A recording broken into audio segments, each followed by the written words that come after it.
ममता बनर्जी की कुंडली में इन दिनों हस्ताक्षर दोष चल रहा है। विधायकों के फर्जी हस्ताक्षर मामले में जहां एक तरफ ममता बनर्जी के भतीजे अभिषेक बनर्जी पर सीआईडी ने शिकंजा कसा है, तो वहीं दूसरी तरफ बागी सांसदों ने भी लोकसभा स्पीकर ओम बिरला को 19 सांसदों की हस्ताक्षर वाली चिट्ठी सौंप दी है। साथ ही एनडीए गठबंधन को समर्थन देने की बात भी सामने आ रही है। इस चिट्ठी में 19 बागी सांसदों के हस्ताक्षर हैं। इसके साथ ही ये दावा किया गया है कि बागी सांसद रविवार को दिल्ली में डिनर पर बीजेपी नेताओं से मिलेंगे। इसके अलावा सोमवार को लोकसभा स्पीकर से मुलाकात कर संसद में अलग सीट की मांग करेंगे। दूसरी तरफ विधायकों की फर्जी हस्ताक्षर मामले में अभिषेक बनर्जी से कल 6 घंटे पूछताछ की गई। अगली सुनवाई के लिए उन्हें 14 जून को फिर से बुलाया गया है। एक तरफ फर्जी हस्ताक्षर पर अभिषेक बनर्जी पर शिकंजा कसा जा रहा है, तो दूसरी तरफ बागी सांसदों के हस्ताक्षर ने ममता बनर्जी की नींद उड़ा दी है।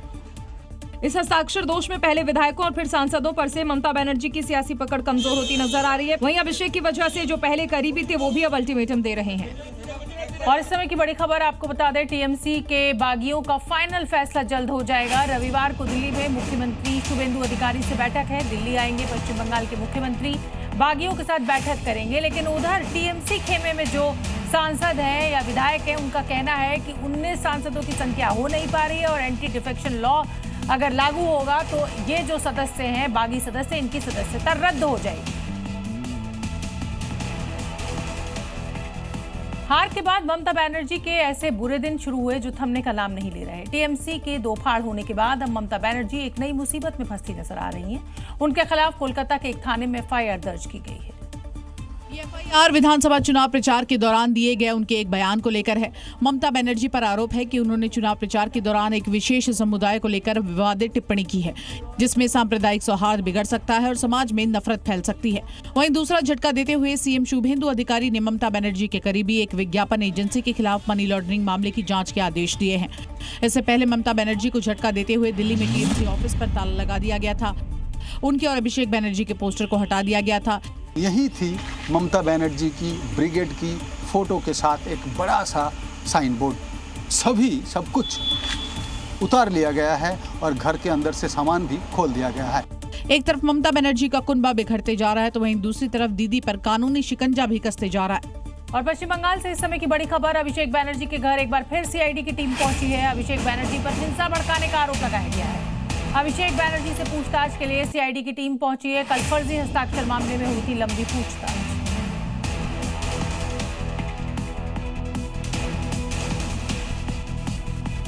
अपने बेबाक अंदाज के लिए मशहूर टीएमसी की बागी सांसद सयानी घोष जब कोलकाता एयरपोर्ट पर पहुंची तो एक अलग ही अंदाज में नजर आई। उन्होंने मास्क और चश्मा लगाकर चेहरा ढक रखा था, जिस पर टीएमसी नेता मदन मित्रा ने अब तंज कसा है। टीएमसी की बागी सांसद यानी कि सयानी घोष पिछले कुछ दिनों से गायब थी।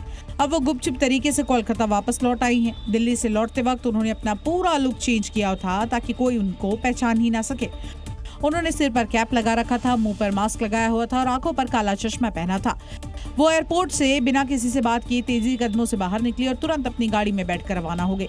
सैनी घोष के इस तरह मुंह छिपाकर जाने को लेकर टीएमसी के विधायक मदन मित्रा ने अब हमला बोल दिया है। मुंह ढकते হচ্ছে কেন? আমি তো মুখ ঢাকছি না, আমি মদন মিত্র। মুখ ঢাকতে হচ্ছে কেন? কারা মুখ ঢাকছেন? কেন মুখ ঢাকছেন? कभी ममता बनर्जी के करीबियों में शुमार रही सैनी घोष अब बागी गुट में शामिल हो गई हैं। पश्चिम बंगाल में अब टीएमसी नेताओं पर अंडे का खौफ दिखाई दे रहा है। पुलिस कार्रवाई के दौरान उन पर अंडे ना फेंके जाएं, इसलिए कोई हेलमेट पहनकर कोर्ट में पेश हो रहा है तो कोई अंडे से बचने के लिए खुद ही पुलिस वैन में दौड़कर बैठ जा रहा है ताकि लोग उन पर अंडा ना फेंक सके। ऐसा नजारा देखा ही नहीं कहीं। कोई आरोपी कोर्ट में पेशी करने पहुंचा है और कोई खुद ही भागते हुए पुलिस वैन में जाकर बैठा है। दरअसल पुलिस जब टीएमसी के नेता नित्यानंद अधिकारी को कोर्ट में पेश कर रही थी और वापस ले जा रही थी, उसी दौरान वहां मौजूद लोगों ने टीएमसी के नेता पर अंडों की बरसात कर दी और इसका नतीजा आप देख सकते हैं। हालांकि पुलिस ने बचाने की कोशिश की, लेकिन इन अंडों का शिकार पुलिस भी हो गए। अब जरा इस तस्वीर को देख लीजिए। टीएमसी के नेता पवित्र दास को भीड़ के बीच हेलमेट पहनकर वहां से निकाला गया। इस दौरान लोग नारेबाजी भी करते हुए दिखाई दिए। पश्चिम बंगाल में अब टीएमसी नेताओं पर अंडे फेंकने की घटनाएं आम हो चली है। लोग अपने विरोध जताने के लिए अंडे का सहारा ले रहे हैं, तो वहीं दूसरी ओर जनता के आक्रोश को देखते हुए अब टीएमसी के नेता कटमनी भी वापस कर रहे हैं।